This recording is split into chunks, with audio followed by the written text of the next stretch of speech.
Good morning, everyone. Morning, ma'am. Good morning, ma'am. Okay, today your CR seems to be in the lobby. I do not know what's the issue. How many students have joined in? Okay, that's 37. Let me share my slide with you. Give me a moment, please.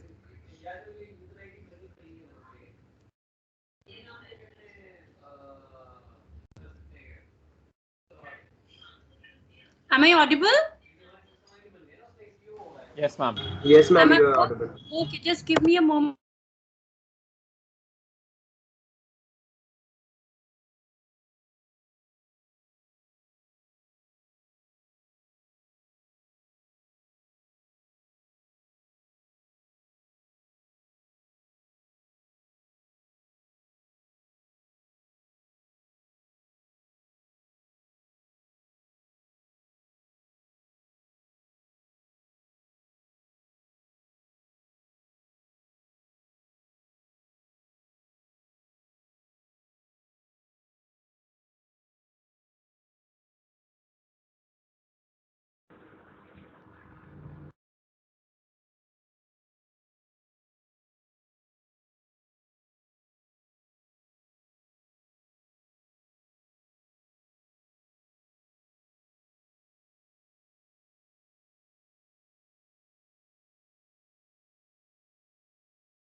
Am I audible?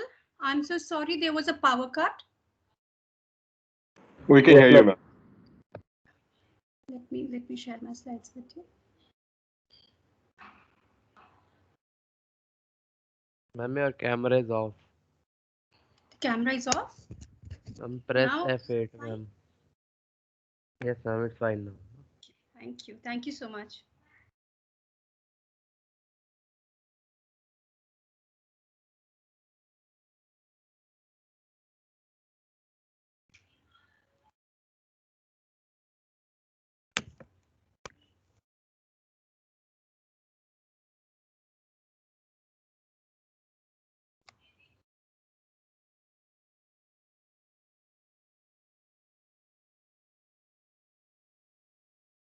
Okay, so by the time I'm sharing my slide with you, somebody please sum up our discussion that we had yesterday.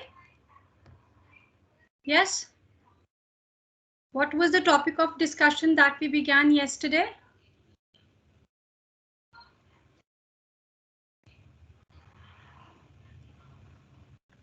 Who will sum up?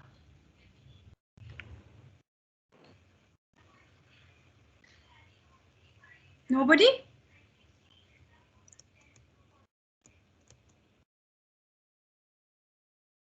Nobody remembers? Functions of non-verbal communication. Okay, what else did we discuss? Leader versus leadership. Yesterday. I'm just talking about yesterday's topic.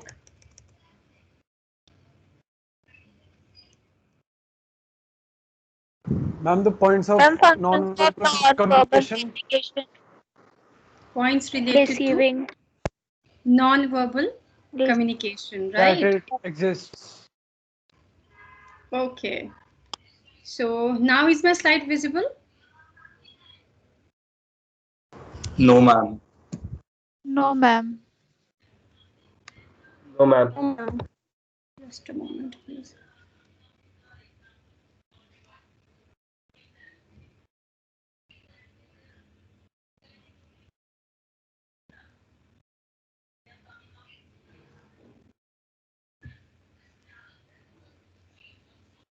Is it visible now? Yes, ma'am. Yes, ma'am. Yes, ma'am. Yes, So ma'am. yesterday we Yes, had ma'am. begun a discussion on what is non-verbal communication, what are the different aspects of non-verbal communication, what role does non-verbal communication play in our life, why it is important for us to be familiar with the non-verbal aspects of communication, what are the different characteristic elements of non-verbal communication, what are the functions of non-verbal communication. So today we are going to study what are the different um, components of non-verbal communication, or you can say the different areas of into which we divide the non-verbal communication. So like so to say, we use the word compact, which might not be visible over here, but there is an acronym that we use, compact, right? Now this compact, it is an acronym which stands for, just a moment, I should mention it. You must remember this terminology: kinesics, oculesics, paralinguistics or paralanguage, proxemics, artifactics, chronomics, and tactilics or haptics, which is also known as touch. So the different aspects of non-verbal communication are studied using these different heads. In different books, you may come across little varying terminology, right? Or instead of oculesics, you have, like over here mentioned, ocular contact, right? So that doesn't make much of a difference. The concept should be clear. That is more important. All right. So kinesics in a nutshell, I will be taking up these up in a bit of detail with you next. Kinesics is actually your body language. Ocular contact is your language of eyes. Paralanguage has to do with your voice. Proxemics is the study of space or distance. Haptics or tactilics is about touch. Chronomics is related to time. And semiotics or artifactics is related to the things or the objects that we use. And each of these different aspects of non-verbal communication, we sometimes don't even realize that how much they communicate about an individual. The fact that we associate brands, high-end brands, with the status of people. That is, we have an image in our mind that only people belonging to a certain hierarchy, a certain social hierarchy, can afford a certain kind of brand, right? So this particular mindset that exists over there, that if we find an ordinary person or person who in our perspective doesn't belong to that social status or social hierarchy and is wearing or carrying that particular brand, we will start doubting either the person or the brand, the credibility of the brand. It's not original, it's the first copy or the second copy, or this person must have stolen it, or somebody must have just it must be worn out, or it must have been overused and the person must have just given it to the person concerned. So these are non-verbal. This is just one random example. You must have often heard your teachers or your parents saying that you can know the mindset or the personality of an individual by looking at the shoes of a person. What do you mean by this? Yes? Ma'am, the type of shoes he wears and the condition of the shoes, whether they are polished or not, tells a lot about the person's personality.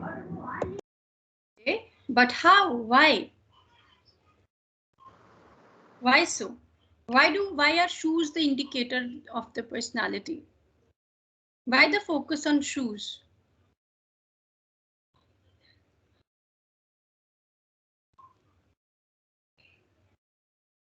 Yes? Anybody?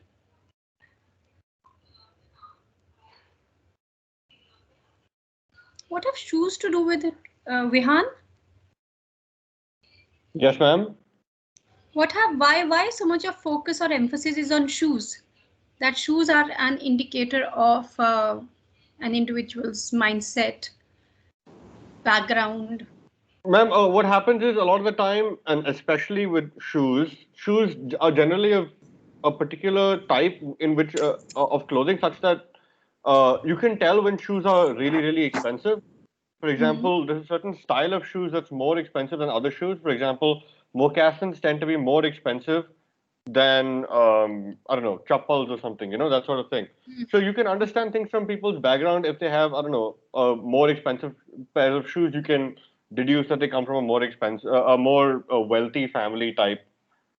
Okay, but that can be evident even from the clothes. Yes, Ma'am, ma'am. But condition shoes of are shoes also. generally more Yes. expensive, and you can tell they're less. Shoes are more specific.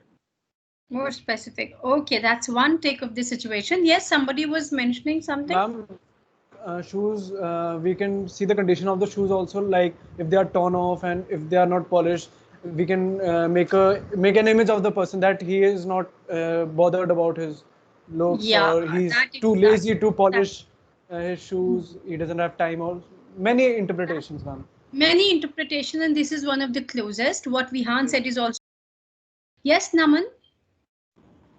Ma'am, I think shoes are something that most of the people don't think about. Uh, they are they are ignored. So if a person is wearing a polished shoes, it means that the person is very keen to the details. And Yes. See how you're interpreting this very idea, this very thought. There was a reason that in school assembly, if you remember, your shoes were always checked whether or not they are polished. You remember that? Fine. Yes, At least ma'am. that was true for us, right? We, if one at any particular point your shoes were not polished, sometimes during your journey, during your travel, they get dirty, they get dusty. We were made to stand outside the assembly hall, making and made to realize that this is not how you are supposed to enter the school. We used to clean them again by rubbing them against our Yeah, of pants course, against sometimes. yes, yes, very true, very true. The moment the monitor or the teacher would start, make a PT stand in a teacher, row, ma'am. and the process would begin. Yes, Rama. Ma'am, we maintain our clothes, but we specially say that in the dressing sense we have good dressing sense, but we specially think that shoes are not the part of dressing sense, but it's the most important thing. Yes, very true, very true. Now, so coming back to the discussion, this was just one sort of example that I gave you, that how we have even certain maxims related to non-verbal communication. Now, like this, when we talk about non-verbal communication, like this image, what is your interpretation from this particular image? What is it indicating?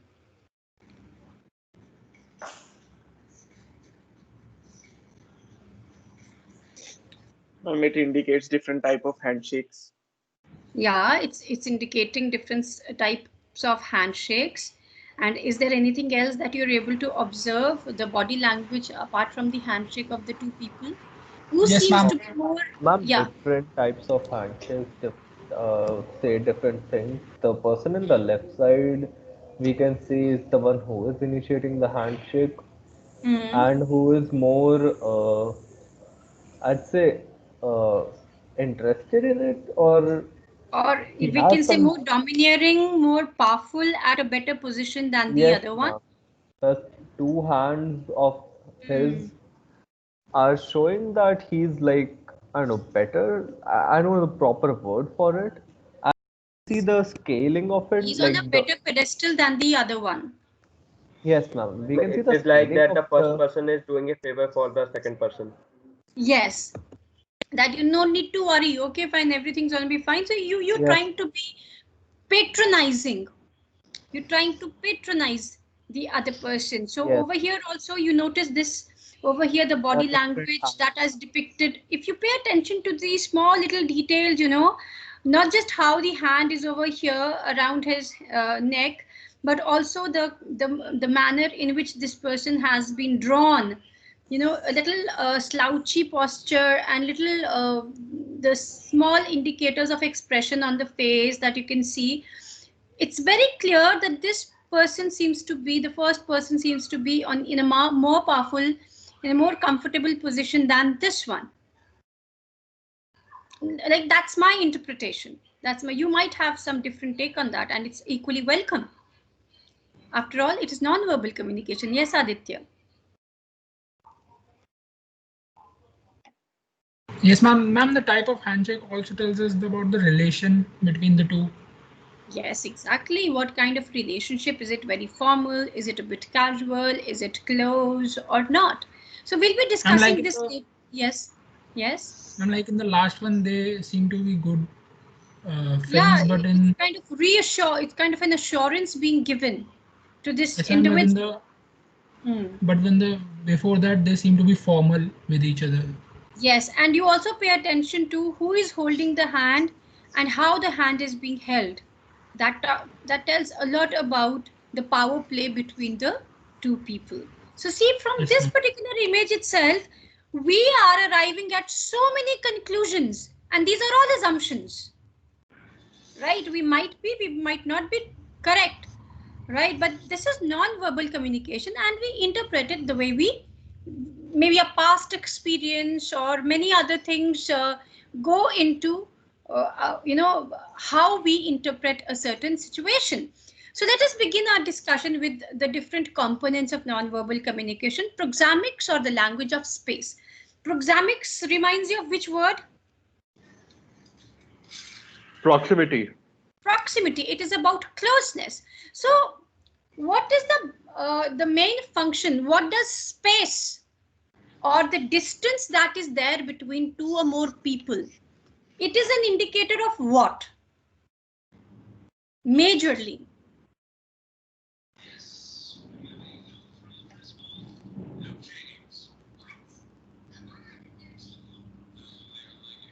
Yes, Vihan.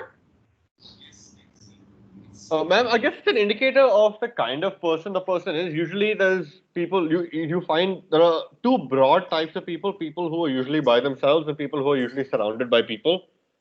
So if you see, I don't know, if you see someone sitting by themselves, then there's no one else in that area. You get a sense of what kind of person they are. Maybe someone who's more quiet, doesn't really need the company of others. Whereas if you Okay. see someone who's around with other people, maybe they, I don't know, like spending their time with other people more. Other people more. Okay, that's one interpretation. Good. Yes, Shivansh. Ma'am, it defines the relation between the two person. Like we only let our friends in our personal space rather than a Very stranger. right. Yes, So, Rama. ma'am, it Good. depicts to. Hmm. Yeah. Ma'am, Yes, it Shivansh. involves You how can we wind up your arrange. statement. Now that's the drawback of online. Yes, Rama. Ma'am, Yes. Continue. it involves how we arrange personal space and when we arrange it in. How and when and for whom we are arranging our personal space. Very good. Yes, Yes. Shivansh, your concluding statement, you were saying something. No, ma'am. Just finished right there only.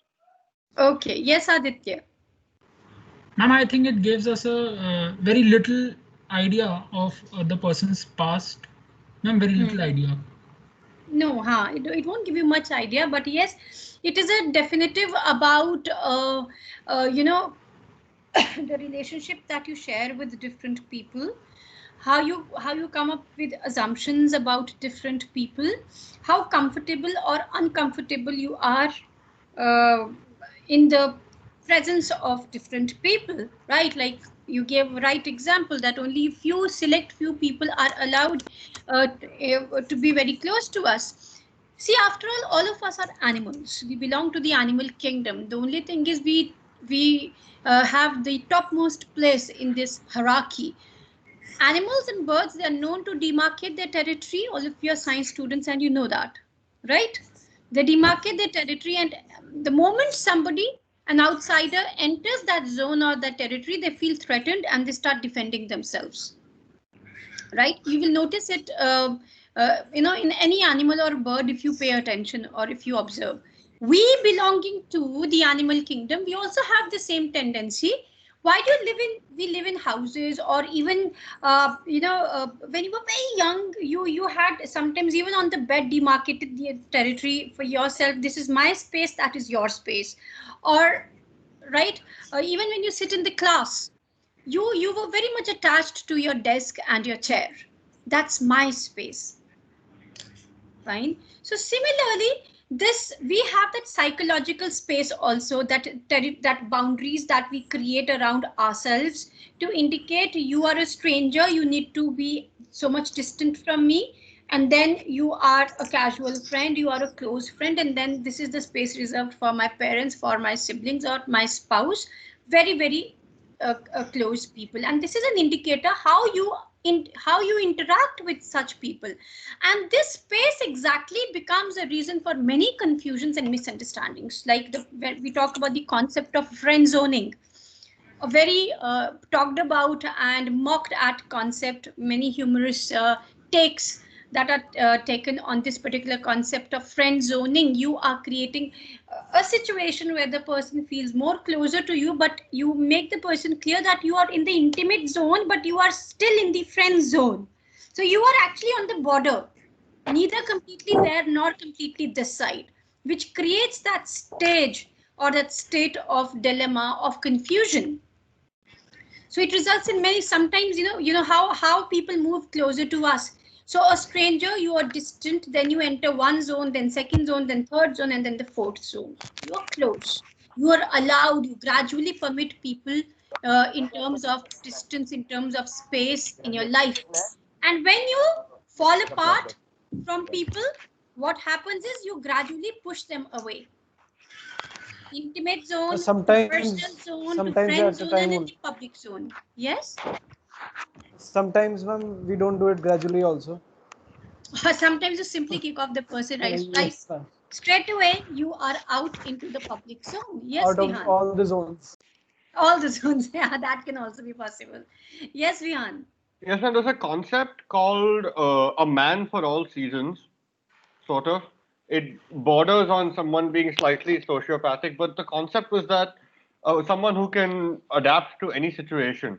So I feel like some of these, like proxemics and some of these other concepts here, would not help identify people in that situation or similar situations to that, because there are people who can adapt to any situation. Yeah, no, you're very true. See, it's about actually when we talk about proxemics, no, Vihan, it defines the place that you occupy in someone's life, or how much you are allowed into someone's life.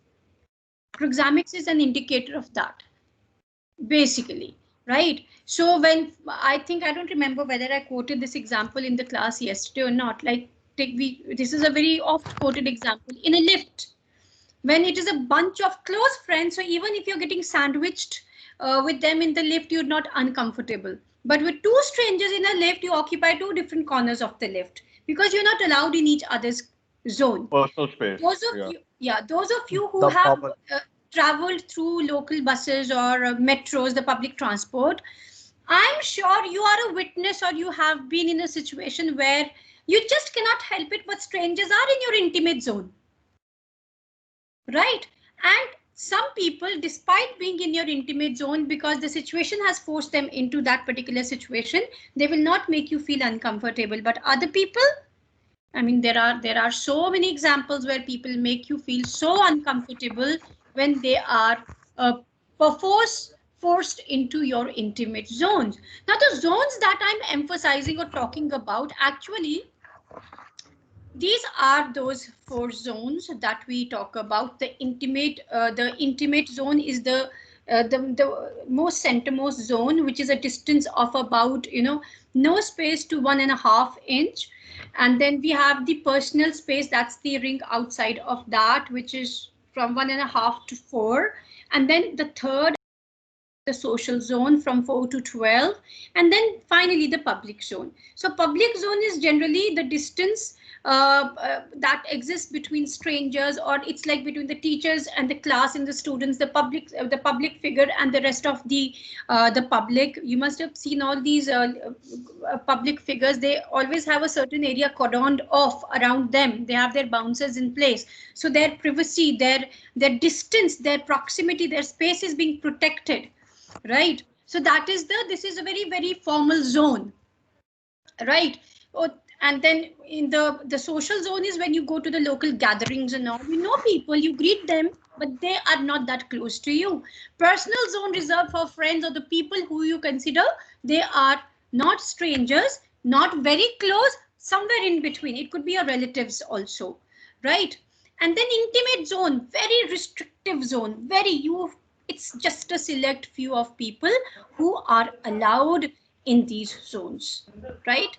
So, like we say, when we talk about certain assumptions that I just now talked about proxemics, that it comes up with certain assumptions. We have an allocated space for every individual in a life, and each of these spaces is a protected territory that we have created.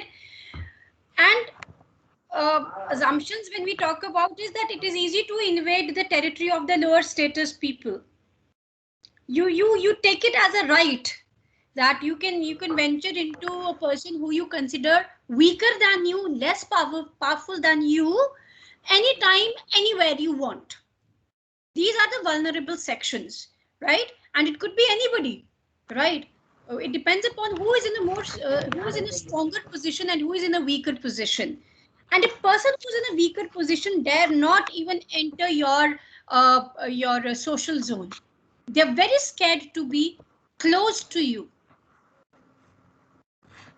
right? So this is how, proxemics, it very clearly defines the space that different people occupy, and how this space is taken for granted by people who are on the upper hierarchy when compared to the people who are on the lower pedestal, right? When we talk about the office space, the higher people in the organization, they will have a better space allocated for them, more space allocated to them. And the low people at the lower levels, they will have smaller cabins, or not even cabins, they might have just cubicles, right? The people in the who are higher in the management scale, they have a better protected space, right? And they are, generally it is a cornered cabin that you will find, right? And the manner in which the space is organized actually talks about how open the channels of communication are in that particular organization. For example, though I would have discussed it while discussing culture, but let me share it with you over here. In generally in the French companies or the French organizations, how the space in the office is organized, that the senior most, in a huge hall, the senior most employees, they occupy the central space surrounded by the low level employees. What does this indicate? That the senior is at the center and you can go and ask anything if you want. Yeah, open. They are Channels of approachable. communication. Yes, that is hierarchy as a barrier has been removed. Right, whereas in the Indian concept generally, we are so very sensitive about hierarchy, about status. We dare not, uh, to meet somebody, that getting that necessary permission, or sometimes the peon won't even let you venture close to the office of a very senior personnel. Right. So how culture also defines the definition of space. It varies from culture to culture. So before I move over to the next aspect of culture, let me share this video with you. I just hope it works.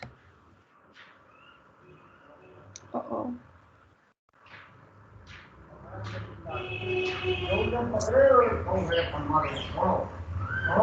Who is this? Who is not unmuted? Do you need a kind of a lecture on online etiquette?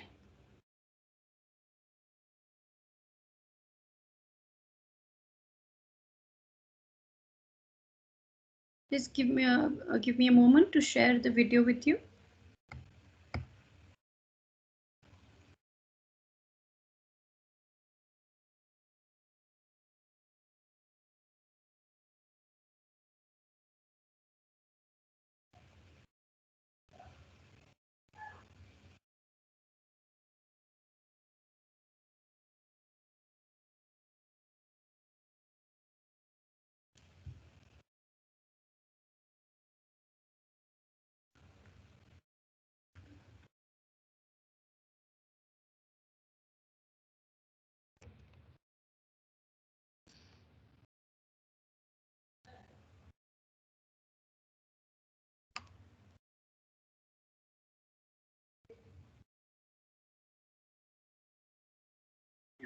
This is it.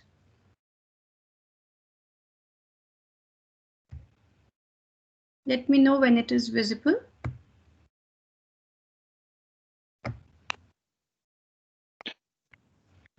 Oh.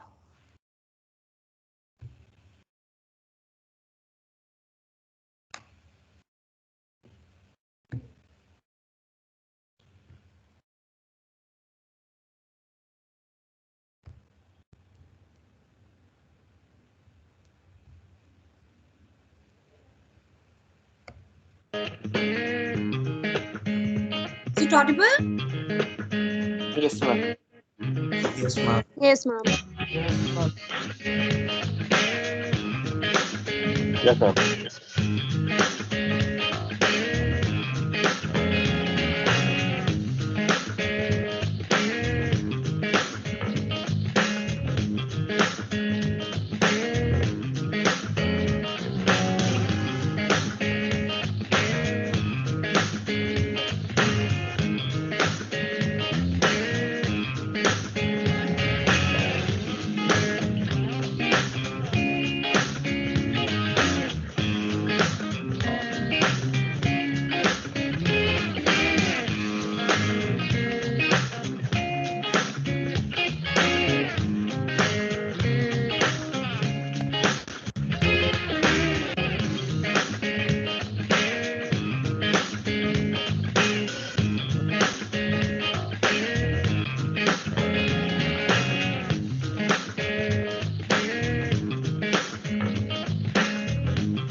So that was a video that I wanted to share with you. You know, when we talk about this language of space, space is a very, very sensitive issue. And many a times when we talk about office, the workplace barriers or the workplace problems that we face, space, this territorial advantage that sometimes people take, it plays a very, very significant role in sometimes vitiating the atmosphere of the offices or making certain people uncomfortable or trying to impose yourself on other people, indicate position or how the other person, making the other person feel that you are at the receiving end. So that becomes a really problematic situation at times when people do not respect your territorial space that you have created around yourself. These boundaries are invisible.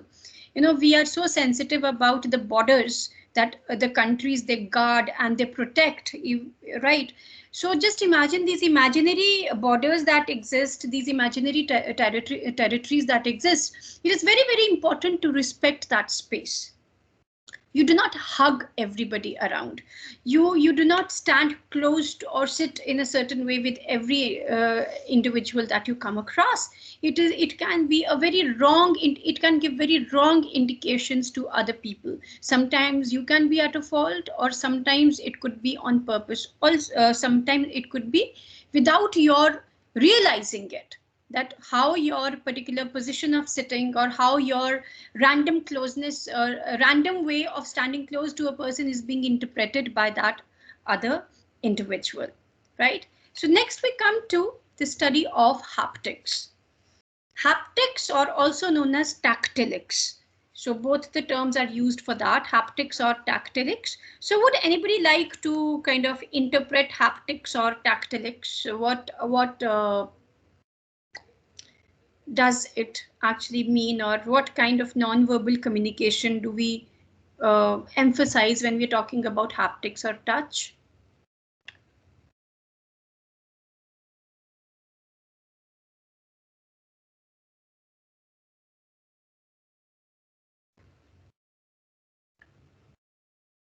Yes.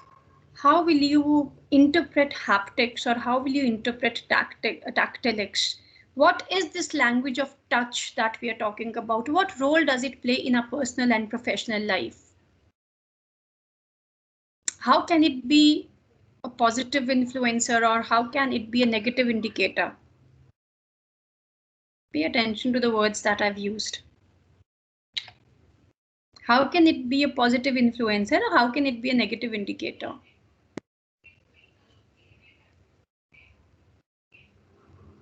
Ma'am, like patting someone on the back is it's like it says that it's okay, nothing is done wrong till now. Sometimes that part is very important. It is more reassuring than 10 or 20 sentences that you may speak, right? And other times that part is also about good job done, shabash, what we say in Hindi, right? An encouragement that you give to the other person, and you feel really happy with the pat that you get. What else? Ma'am, generally, some It people are can more comfortable with, I don't know, being, they're on a different social scale, I think is the way to say it. People generally like, some people are more comfortable with touching other people, and some people don't want to be touched at all by other people. So Yeah, of course. it depends Of on the kind of course. person you are. Like, for example, one of my friends at school is, I don't know, she goes around and hugs everyone, and she's perfectly comfortable with like pretty much anything because she doesn't really think too much of it. But I know that there are some people who, I don't know, maybe lack certain social skills, who would be completely, they're not used to that sort of Yes, I closeness. completely agree with you, and I understand your point. And when we talk about proxemics, you have actually helped me with that, explaining that point in a much clear way. That now this friend of yours, whose example that you've given, it's okay for her to, it's a way of greeting, right? It's a way of Yes, greeting ma'am. other Yes, people, ma'am. right? Which is known to be more Western way of greeting, but it has now been accepted in the Indian, at least the urban Indian society, right? But there are many people who might either not like it, like you said, Vihan, or misinterpret it. After all, it's about getting into somebody's intimate space. So for you, it is just a greeting, but how the other person interprets it, you really do not know. Fine. So that's a very nice example that you, apt example that you gave, Vihan. In what other ways does touch have an impact non-verbally? How does the touch communicate? Not uttering a single word. Yeah, yes, Vihan. Ma'am, especially in a professional environment, such as maybe a workplace or something, if someone, I don't know, touches you or something, it can make you feel sort of violated because Yes. you're in a professional situation, and Professional that's very, very space. unprofessional and make you Yeah, personally and feel. particularly when that person is not allowed in your territorial that territory that you are guarding. But and some people they yes, like I was saying, that the hashtag Me Too movement, it had a lot to do with touch, the inappropriate touch. Many of the stories, they had to do with inappropriate touch also, right? And that inappropriate touch falls in the definition of molestation. Fine. So that inappropriateness of touch means that you're, and the way a person touches you, holds your hand, or even pats, your back is a clear indicator of the intentions or the mindset of that. There is a reason why kids are being introduced to the concept of good and bad touch in schools, because they are too innocent to recognize the difference between the two, right? It's a very strong non-verbal indicator, but as kids, they don't realize what is the difference between the two. So touch, the way a person touches you, it indicates the intention of the person. What is the intention of the person? They're trying to encourage you, they're trying to be reassuring, they're trying to show you your support. If you remember Munna Bhai MBBS, Jadoo Ki Jhappi, it became so popular a phrase, Jadoo Ki Jhappi, but that indicated love, that indicated support, that indicated that I am with you, do not worry. It became so popular at that point of time. Nowadays, Narendra Modi, like our honorable prime minister, I think his handshake and his gesture of hugging the premiers of different countries is so popular. So these are, sometimes these are very well planned out moves on the part of the different political leaders to indicate, you know, their strength of relationship, or to show to the world that how close we are, because that America and India coming closer, Russia and India coming closer, hugging each other, it is an indicator of the relationship or the bond that is there between the two countries, not just two people. It becomes a matter of two countries, right? When we were talking about handshakes is also part. Yes, Prajwal. Ma'am, the hugging other premiers and the way you greet them is also somewhat of a diplomatic choice, and That's what I to said. show the Yeah. public that we are together and, I don't know, raise their morale. Yes, exactly. That's what I emphasized. No, these are very well calculated moves also. It might come naturally to you, and it might be a very well calculated move also, because you have to create a certain image when you are there on the Yes, world ma'am. stage. It's about creating, it's about leaving an impression. It's just like in school, if you remember, there must have been some bully, or a person who has a sway on other people, a person who's very popular, and if you happen to be his or her friend, you're automatically protected, right? Because Yes, you ma'am. show your appearance, your closeness to that person, you're always hanging around that person. So it's like hanging around with that person, being in touch with people. That tells a lot about how close you are to that individual, right? So the language of touch, haptics, plays a very crucial role in our life in the various ways that I've explained to you, like how people show their support, or how people show that, yeah, we are there with you.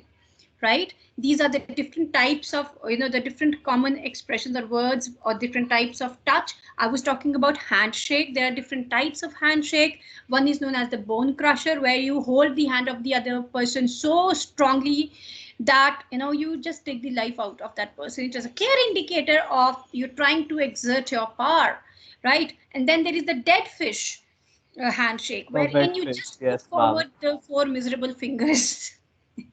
And ma'am, the worst one is the wet fish, the sweaty hand. Yeah, that is terrible. That's terrible, and that can actually put you in a very, very awkward situation. And Yes, if ma'am. you actually you suffer from this problem, it's better that you don't, or you avoid, or you be very careful. You carrying some wipes with you or something, so that while you have to shake hands, your hands are quite dry, right? And then you have the politician's handshake, the image that I just showed you, where you clasp the hand The of the two other person hands. with both. Yes, that's the politician's handshake.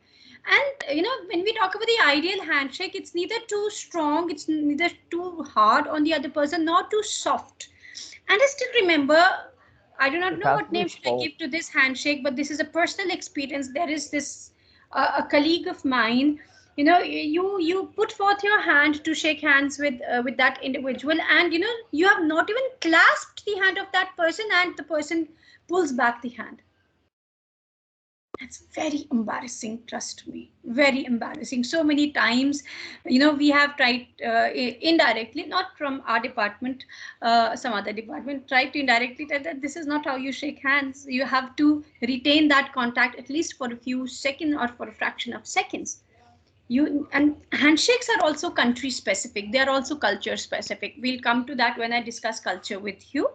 So, these things matter.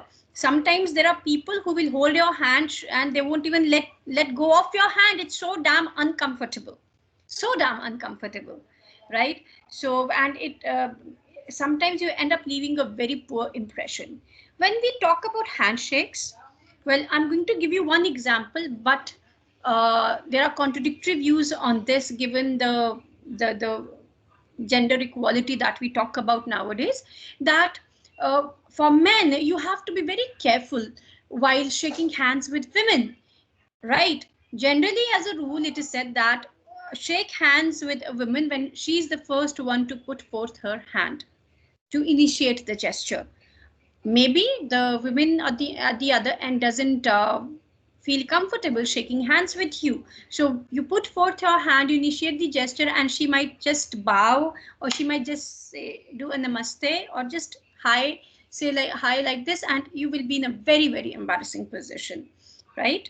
So this is something that you must always take care of. Now, there are different words that you find on the screen: brush, caress, clinch, cuddle, embrace, grope, high five, hit, hold, hug, feel, fondle, kiss, knuckle bump, tickle, stroke, squeeze, spank, slap.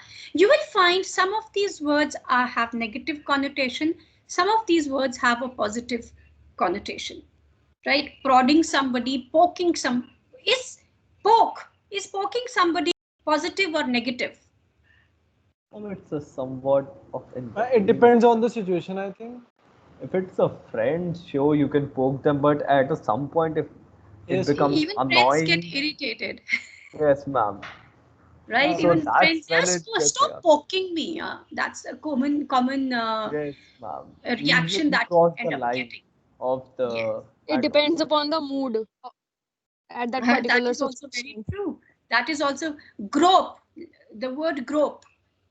Positive connotation, negative, negative. ma'am. Negative. Negative Absolutely Negative. connotation. negative. Absolutely negative. Yes. Absolutely negative Fonder also, I connotation. think. Yes. In fact, I'm sure if there was this case that I mentioned of budding badminton star, it's a very old case. Its judgment also came after good 14 years or so. It's, if you Google it, you will find it. It's about Ruchika. I've forgotten the surname, about this girl Ruchika and this very high-profile officer. I think Malhotra or something. Now, okay. So there was a case related to when we talk about how non-verbal communication works, that he was accused of molesting her and in the badminton court, and she as a result committed suicide. And after a 14-year-long court battle, that individual was just sentenced 6 months of imprisonment. And when he came out of the court and the media was there all around him, he just replied with a smirk like this. And that word smirk, that gesture, that expression of his face was all over the newspapers, which indicated lack of guilt, that how justice delayed is justice denied, how strong non-verbal communication can be, right? So he just said that, that I simply touched that girl or held her, that I did not molest her, something like that. But like I told you, the hashtag Me Too movement, a touch which is not acceptable by the other person can land you in a really wrong situation. Similarly, a very popular case and a very what you can directly relate with haptics or touch is the KPS Gill, and this was the wife of a very of an officer on a very good profile, and they were in a party, and during the party he happened to just slap or spank, this word actually drew my attention to that example, on her hips. It was a casual spank on his side, on his part, but there was a lot of hue and cry about it. She filed a case against him, and that case also was there in the news. He had to actually apologize, but he had no qualms about it, but there's no big deal about it. So how your gesture is taken by the other person, you have to be really careful about it. It's a very, very sensitive, zone that we talk about, or aspect of non-verbal communication. Like we say, it is when we talk about touch, the context is very important, cultural considerations, gender differences, like I mentioned, the situation or the setting, in which situation are you. Your touch can be considered friendly, it can be considered flirty, it can be considered sexual overtures also. The manner in which you hold or touch a person can be an indicator of the power or influence you have on that person. It could be an indicator of reassurance and empathy. It can leave a favorable impression, it can have a negative impact also at the same time, right? So that's it for today. I have this video, but I would rather show it to you tomorrow, because it deals with the next aspect, not tomorrow, but in the next class, of non-verbal communication. But till here, what we have discussed, anybody has any doubt or any confusion? Because when we talk, though the examples are very general, but you are going to be a manager, you're going to be in the administrative position at some point, you're going to be surrounded by both male and female colleagues at some point or the other. And in the workplace, it is very, very important for you to take care of the small little things. Yes, Prajwal. A single handshake can make all the difference. Yes, Prajwal. Ma'am, I wanted to ask what will be in our the technical communications minors? I think What I will... told you, it's going to be in the first week of November. I'll take it. Oh, sorry, ma'am. I think I was in. Maybe first week of November. Somebody had asked me, but then yesterday also, I did not mention it yesterday. I had somebody in one of the classes had asked me, so I mentioned first week of November. Thank you, ma'am. Yeah, first week of November, and the syllabus will be the first 2 modules. Everyone to please note down, syllabus for your minors will be module 1 and module 2. Okay, so I'll wind up the session here. If there is any doubt, any observation that you want to share, you can always share it. We still have a minute or so, or you can share it in the next class. Ma'am, can you upload the PPT of first module as well on MS Teams? Upload it on LMS. Okay, ma'am. You want me to upload it on Teams? I'll do that. Yes, ma'am. Teams is actually somewhat convenient because LMS sometimes bugs out and it's like not very user friendly. Okay, okay, I'll do that. I'll upload it on Teams. No worries. Fine. So thank you so Thank you, much. ma'am. Stay healthy, stay safe, and have a wonderful day ahead. Thank you, ma'am.